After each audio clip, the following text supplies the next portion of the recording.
These are parts of the regime's efforts to preserve its rule. This reality confirms that women's freedom under the rule of this regime is impossible. Iranian women have fully recognized that no part of their rights and freedoms will be realized unless in the struggle to overthrow the mullahs. Any step towards women's liberation is a step towards overthrowing this regime. On International Women's Day, I would like to draw the attention of the British Parliament to the situation of thousands of vanguard women in Ashraf and Liberty. For years, they have accepted all the sufferings and hardships of struggle against the mullahs. They have decided to give up their personal careers and welfare to liberate their people and country. For this reason, they have been targeted by the mullahs. The regime fears their impact on Iranian society, especially on women and young people. Right now, however, the life and safety of these women in Camp Liberty is in serious danger.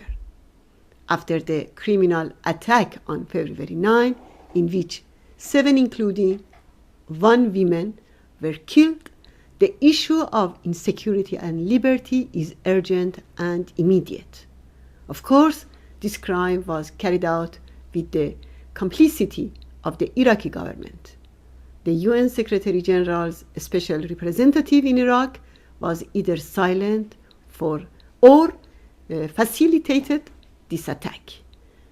These threats come at a time when Camp Liberty does not have any protection. For this reason, the residents are totally defenseless in the face of further attacks.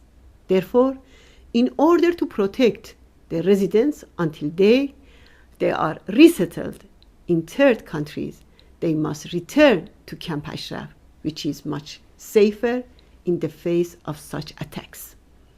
As the UNHCR reaffirmed in this March 1st statement, this population is entitled to international protection according to international law. Protecting the residents of Liberty is the responsibility of the world community, especially the British government, which welcomed and supported the transfer of the Ashrafis to Liberty. It must assume its share of responsibility. Regrettably, the UK remained silent vis-à-vis the February 9th carnage. This silence must not continue. Governments must play their role in this respect. The urgent protection and security of the residents make it necessary that the world community, especially the US and the UK, create a situation where the residents of Liberty are either transferred to the United States or returned to Ashraf to be resettled from there. The honorable members of the British Parliament are expected to ask their government to initiate the referral of this issue to the UN Security Council. Honorable MPs, ladies and gentlemen, despite the mullah's pressures and suppression, I have no doubt that freedom will return to my homeland and a new era of democracy, freedom, and equality will dawn. Iran's courageous women are the main force for change in this century. To realize this prospect, I again call on you to support the Iranian people and Iranian resistance and to assist the PMOI in Ashraf and Liberty. I thank you all very much and God bless you all.